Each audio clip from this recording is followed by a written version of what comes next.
പ്രസവമടുത്ത സഹോദരിമാർക്ക് നല്ല റാഹത്തുള്ള സന്തോഷമുള്ള സുഖപ്രസവം ലഭിക്കാൻ വേണ്ടിയിട്ട് ചെയ്യാൻ പറ്റുന്ന അത്ഭുതകരമായ ചില അമലുകളാണ് ഇവിടെ പറയുന്നത്. ഈ 3 അമലുകൾ നിങ്ങൾ ചെയ്യുകയാണെങ്കിൽ ബി ഇദ്നില്ലാഹി തആല, അള്ളാഹുവിൻ്റെ ഇതിന് കൊണ്ട് എന്തു പ്രതിസന്ധികളുണ്ടെങ്കിലും അത് റാഹത്തുള്ള സന്തോഷമുള്ള സുഖപ്രസവമായിരിക്കും. ഇത് കേവലം ഞാൻ വെറുതെ പറയുന്നതല്ല.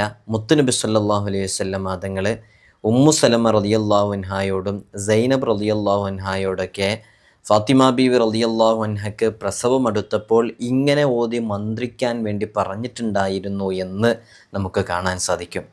അങ്ങനെ മുത്തുനബി സല്ലല്ലാഹു അലൈഹി വസല്ലം തങ്ങൾ പഠിപ്പിച്ചു കൊടുത്ത സൈനബ് റളിയല്ലാഹു അൻഹയും ഉമ്മു സലമ റളിയല്ലാഹു അൻഹയും ചെയ്ത നല്ല ഫലം ലഭിക്കുന്ന ഒരു അമൽ ഇതിൻ്റെ കൂട്ടത്തിലുണ്ട്.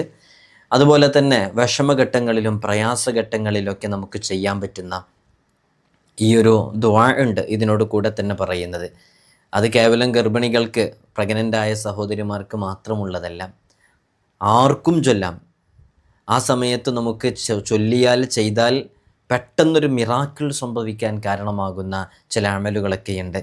അതൊക്കെയാണ് ഇന്നത്തെ വീഡിയോയിൽ ഉൾപ്പെടുത്തുന്നത്. നിങ്ങളുടെ കുടുംബത്തിൽ, ബന്ധുമിത്രാദികളിൽ, കൂട്ടുകുടുംബങ്ങളിലൊക്കെ പ്രഗ്നൻ്റായ സഹോദരിമാർക്ക്, അതേപോലെ തന്നെ അവരുടെ കുടുംബങ്ങളിലുള്ളവർക്കൊക്കെ ഇത് അയച്ചു കൊടുത്ത് അവരോട് ഇത് ചൊല്ലാൻ വേണ്ടി പറയുകയാണെങ്കിൽ ഇൻഷാ അല്ലാഹു സുബ്ഹാനഹു വ തആല മുത്തുനബി തങ്ങൾക്ക് വഹയ്യ് മുഖേന അറിയിച്ചു കൊടുത്ത, മുത്തുനബി തങ്ങൾക്ക് വമാ യന്തിഖു അനിൽ ഹവ ഇൻ ഹുവ ഇല്ലാ വഹയ്യു യൂഹ, മുത്തുനബി സല്ലല്ലാഹു അലൈഹി വസല്ലം തങ്ങൾ അള്ളാഹുവിൻ്റെ നിർദ്ദേശപ്രകാരം അല്ലാതൊന്നും പറയുന്നില്ലല്ലോ. അത്തരം ചില അമലുകളാണ് നമ്മൾ പറയുന്നത്. നല്ല ഫലം ഉണ്ടാകും. എല്ലാവരും ആത്മാർത്ഥമായിട്ട് ചെയ്യാൻ വേണ്ടി ശ്രമിക്കുക.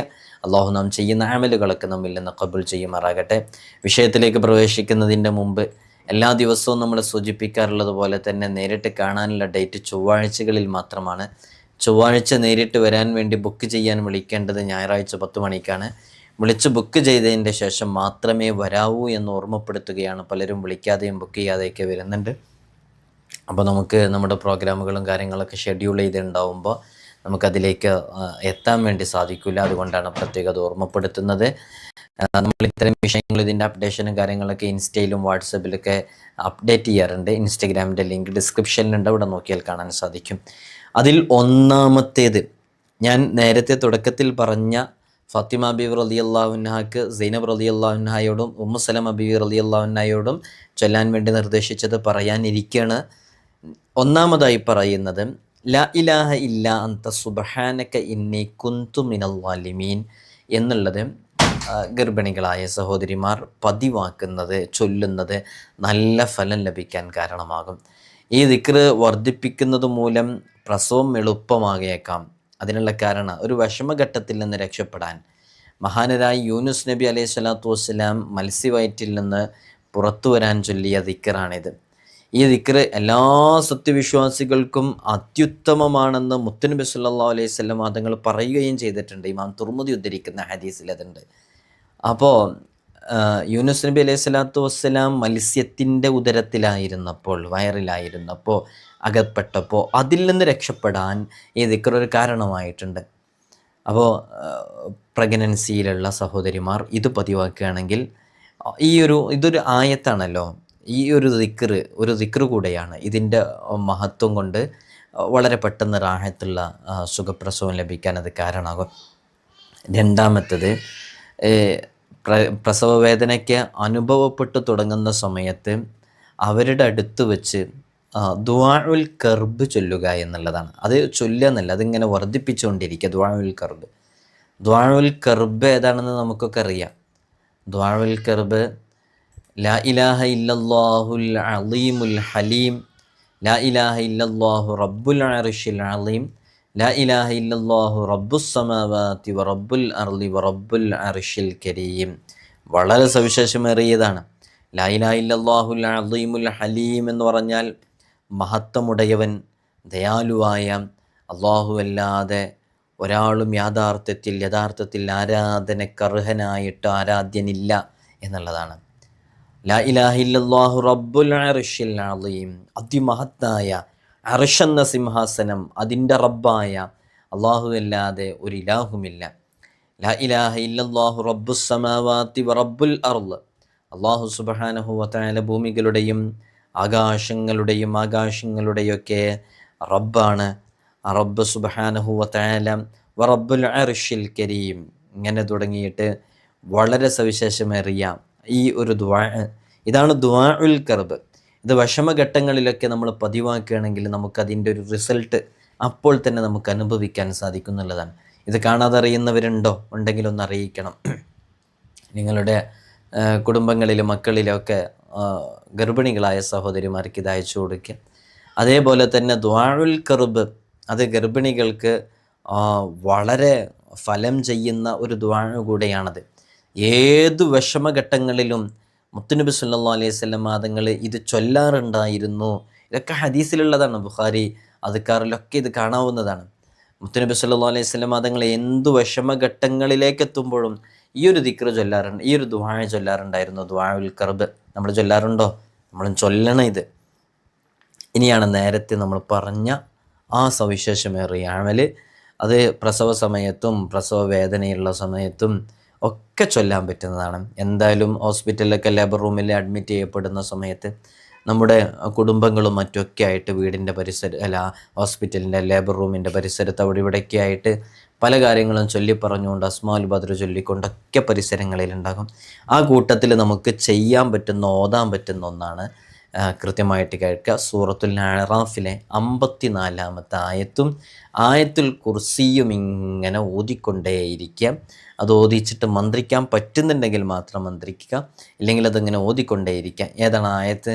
ഇന്ന റബ്ബക്കുമുല്ലാഹു ഖലഖസ് സമാവാതി വൽ അർള ഫീ സിത്തത്തി അയ്യാം സുമ്മ ഇസ്തവാ അലൽ അർശി യുഗ്ശിൽ ലൈലൻ നഹാർ യത്ലുബുഹു ഹസീസൻ വശംസ വൽ ഖമറ വൻ നുജൂമ മുസഖറാത്തിൻ ബിഅംരി അലാ ലഹുൽ ഖൽഖു വൽ അംർ തബാറക്കല്ലാഹു റബ്ബുൽ ആലമീൻ. സൂറത്തുൽ അഅറാഫിലെ 54-ാമത്തെ ആയത്ത്. ഇതും ആയത്തുൽ കുർസിയും ഇങ്ങനെ ഓതിക്കൊണ്ടേയിരിക്കാം. നല്ല പവറുള്ളതാണ്, പെട്ടെന്ന് റിസൾട്ട് ലഭിക്കുന്നതാണ്. അതേപോലെ തന്നെ മുഅവ്വിദത്തൈനിയും ഓതണം എന്നുള്ളതാണ്. അപ്പോൾ ഇത് ഓതിയിട്ട് അപ്പോൾ ആയത്തുൽ കുർസിയും ഇന്ന റബ്ബക്കുമുല്ലാഹു ഖലഖസ് സമാവാതി വൽ അർള് എന്ന് തുടങ്ങുന്ന അതിൻ്റെ അവസാനം വരെ സൂറത്തുൽ അഅറാഫിൻ്റെ 54-ാമത്തെ ആയത്ത് മുഅവ്വിദത്തൈനി ഓതുക. ഇത് ഫാത്തിമ ബീവി റളിയല്ലാഹു അൻഹക്ക് മുത്തുനബി സല്ലല്ലാഹു അലൈഹി വസല്ലം തങ്ങളെ പ്രസവം അടുത്തപ്പോൾ ഈ ഉമ്മു സലമ ബീവി റളിയല്ലാഹു അൻഹയോടും സൈനബ് ബീവി റളിയല്ലാഹു അൻഹയോടും ഇത് ഓതിയിട്ട് മന്ത്രിക്കാൻ വേണ്ടി പ്രത്യേകം നിർദ്ദേശിച്ചിരുന്നു. അതാണിത്. അതുകൊണ്ട് തന്നെ നല്ല ഫലം ലഭിക്കുന്ന ഒരു അമലാണിത്. ഈ 3 കാര്യങ്ങളാണ് പറയാൻ ഉദ്ദേശിച്ചിരുന്നത്. അപ്പോൾ 3 ലാ ഇലാഹ ഇല്ല അൻത സുബ്ഹാനക ഇന്നി കുന്തു മിനൽ ളാലിമീൻ, മറ്റൊന്ന് ലാ ഇലാഹ ഇല്ലല്ലാഹുൽ അലീമുൽ ഹലീം എന്ന് തുടങ്ങുന്ന ദുആഉൽ കർബ്, 3-ാമത്തെ സൂറത്തുൽ അഅറാഫിൻ്റെ 54-ാമത്തെ ആയത്ത് ആയത്തുൽ കുർസിയിനോടും മുഅവ്വിദത്തൈനോടും കൂടെ ചൊല്ലാനുള്ളത്. ഇനി ഒന്നും കൂടെ ഉണ്ട്, അത് കുറച്ച് അതിലേക്ക് ചേർത്ത് കൊടുക്കാനൊക്കെ ഉണ്ടായതുകൊണ്ട് ഞാനിപ്പോൾ അത് വിശദീകരിക്കുന്നില്ല. ലവൻസല്ല എന്ന് പറയുന്ന ആ ആയത്തും അതിൻ്റെ അവസാനം വരെയുള്ളത്, സൂറത്തുൽ ഹശ്റിൻ്റെ അവസാനത്തെ ആയത്ത്, അതേപോലെ തന്നെ നമ്മൾ വനുനസ്സിലു മിനൽ ഖുർആനി മാ ഹുവ ശിഫാഉ വറഹ്മ എന്ന് പറയുന്നത്, അത് ഒരു വെള്ളത്തിൽ ഊതിയിട്ട് അത് അവരുടെ മുഖത്ത് കുടയാനും അതേപോലെ തന്നെ ചെയ്യാനുള്ളൊരു അമലും കൂടെയുണ്ട്. അത് മറ്റൊരു സന്ദർഭത്തിൽ പറയാം. അത് എഴുതി തയ്യാറാക്കേണ്ടതുണ്ടായത് കൊണ്ടാണ് അത് ഇപ്പോൾ ഉൾക്കൊള്ളിക്കാത്തത്. ഇപ്പോൾ 3 പറയാനായിരുന്നു ഉദ്ദേശിച്ചിരുന്നത്. ഈ 3 ചെയ്താൽ തന്നെ നല്ല ഫലം ലഭിക്കും ഇൻഷാ അല്ലാഹ്. നമ്മൾ മനസ്സിലാക്കേണ്ടത് നമുക്കൊക്കെ റാഹത്തുള്ള, സന്തോഷമുള്ള സുഖപ്രസവം ലഭിക്കുക എന്നുള്ളതാണ്, അല്ലേ? അങ്ങനെ സുഖപ്രസവം ലഭിച്ചാൽ അതൊരു സുഖമുള്ള പരിപാടിയൊന്നുമല്ല, എല്ലാവർക്കും അറിയാവുന്നതാണ്. ഓപ്പറേഷൻ അല്ല, സിസേറിയൻ അല്ല, സി സെഷൻ അല്ല, അതിൻ്റെ ഓപ്പോസിറ്റിൽ ഉപയോഗിക്കുന്നൊരു പദം എന്നേ ഉള്ളൂ സുഖപ്രസവത്തിന്. അതിൻ്റെ സുഖം എത്ര എന്നുള്ളത് അനുഭവിച്ചവർക്ക് അറിയുള്ളൂ. അപ്പോൾ ഈ സുഖപ്രസവം ആകുക എന്നുള്ളത് അത് നെക്സ്റ്റ് പ്രഗ്നൻസിയും ഡെലിവറിയുമായൊക്കെ ബന്ധപ്പെട്ടിട്ട് കിടക്കുകയാണ്.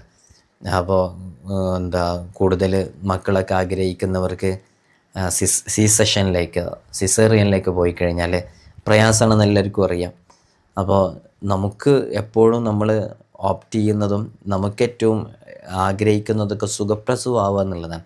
അപ്പോൾ അതിനനുകൂലമായ ഘടകങ്ങൾ അനുയോജിച്ച് വരണം, അല്ലേ? പ്രതികൂലമായിട്ടുള്ള സാഹചര്യങ്ങളൊന്നും ഉണ്ടാവരുത്. ഇപ്പോൾ പ്ലസൻ്റ എന്ന് പറയുന്ന മറുപിള്ള അത് മുഴുവനും താഴേക്ക് വന്ന് വജൈനയുടെ ഭാഗത്ത് മുഴുവൻ കവർ ചെയ്ത് നിൽക്കണമെന്ന് വിചാരിക്കുക. അതായത് ഫീറ്റസിൻ്റെ കുട്ടിയുടെ ഹെഡ് പുറത്തേക്ക് വരാത്ത രൂപത്തിൽ അവിടെ ബ്ലോക്കായിട്ട് നിൽക്കണം. അപ്പോൾ ആ ഒരു എന്താ സിറ്റുവേഷനിൽ ഓപ്പറേഷൻ കമ്പൾസറിയാണ്, സിസേറിയൻ. അവിടെ ഓപ്പറേഷൻ ചെയ്തില്ലെങ്കിൽ ഒരു പക്ഷേ അത് കുട്ടിക്കും അമ്മയ്ക്കൊക്കെ പ്രശ്നമായിട്ട് വന്നേക്കാം. അതങ്ങനെ നമ്മളെല്ലാം അങ്ങ് അടച്ചാക്ഷേപിക്കുകയും ചെയ്യരുത്. ഓപ്പറേഷൻ അനിവാര്യമായ ഘട്ടങ്ങളിൽ ഓപ്പറേഷൻ തന്നെ ചെയ്യേണ്ടതാണ്, ചെയ്യണം, അല്ലെങ്കിൽ പിന്നെ അത് ബുദ്ധിമുട്ടുണ്ടാക്കും. അപ്പോൾ അത്തരം സന്ദർഭങ്ങളിൽ ഓപ്പറേഷൻ ചെയ്യാന്നുള്ളതാണ് അതിൻ്റെ ഒരു ഏറ്റവും ബെറ്ററായ വഴി. അപ്പോൾ അതിനൊക്കെ നമ്മൾ ഹോസ്പിറ്റലിൽ പോകുമ്പോൾ സ്കാനിങ്ങിലും മറ്റുമൊക്കെ നേരത്തെ നമുക്കിതൊക്കെ മനസ്സിലാക്കാൻ പറ്റും. നമ്മൾക്ക് ഓരോ സ്കാനിങ്ങിൻ്റെ റിപ്പോർട്ടും ചെക്ക് ചെയ്യുമ്പോൾ അതിൻ്റെ സ്റ്റാർട്ടിങ് മുതലുള്ള സ്കാനിങ്ങിലൊക്കെ ശരിക്ക് പ്ലസൻ്റയുടെ പൊസിഷൻ എവിടെയാണ്, മറുപിള്ള എവിടെ കിടക്കുന്നത് നമുക്ക് മനസ്സിലാക്കാൻ പറ്റും. അപ്പോൾ അതുകൊണ്ടുള്ള നേട്ടം എന്താണെന്ന് വെച്ചാൽ ചിലപ്പോൾ ചില ഹോസ്പിറ്റലിൽ നിന്ന് ചില ആളുകളൊക്കെ മുമ്പ് അതൊക്കെ ന്യൂസിലുണ്ടായിരുന്നു, സാമ്പത്തിക ചൂഷണം മായി ബന്ധപ്പെട്ട് സി സെഷനിലേക്ക് നോർമൽ ഡെലിവറിക്ക് സാധ്യതയുള്ളതൊക്കെ മാറ്റി എത്രയോ അനുഭവങ്ങളൊക്കെ ഉണ്ട്. ചില ന്യൂസുകളിലൊക്കെ അത് വന്നും ചെയ്തിരുന്നു. അപ്പോൾ അത്തരം കാര്യങ്ങളൊക്കെ നമുക്ക് മുൻകൂട്ടി മനസ്സിലാക്കാൻ പറ്റും. അവർ നമ്മളോട് ഇത് ഓപ്പറേഷൻ ചെയ്യണമെന്ന് പറയുമ്പോൾ ഇപ്പോൾ റീസെൻ്റ്ലി നേരത്തെ എടുത്ത സ്കാനിങ്ങിൽ വരെ പ്രശ്നങ്ങളൊന്നും ഇല്ലല്ലോ, എല്ലാം നോർമലാണല്ലോ, പിന്നെ എന്തിനാ ഓപ്പറേഷൻ നമുക്ക് ചോദിക്കാനും പറ്റണമെന്നുണ്ടെങ്കിൽ ശരിക്കും നമുക്ക് ഈ സ്കാനിങ് റിപ്പോർട്ടൊക്കെ മനസ്സിലാക്കിയാൽ നമുക്ക് അറിയാവുന്നതേ ഉള്ളൂ. നമ്മളൊക്കെ സ്കാനിങ്ങിൻ്റെ എല്ലാ റിപ്പോർട്ട്സും നമ്മൾ നോക്കിയിട്ട് കൃത്യമായിട്ട് അത് അനലൈസ് ചെയ്യാൻ ഒരു ഗൈനക്കോളജിസ്റ്റിൻ്റെ അടുത്ത് ഇരുന്ന് തന്നെ പഠിച്ചു മനസ്സിലാക്കിയതാണ്. അപ്പോൾ നമുക്കത് മനസ്സിലാക്കാൻ പറ്റും. അപ്പോൾ നിങ്ങൾക്കും ആർക്കും മനസ്സിലാക്കാൻ പറ്റും. അതിലുള്ള ടേംസൊന്നും വല്ലാതെ കോംപ്ലിക്കേറ്റഡ് ആയിട്ടുള്ള ടേംസുകളൊന്നുമില്ല.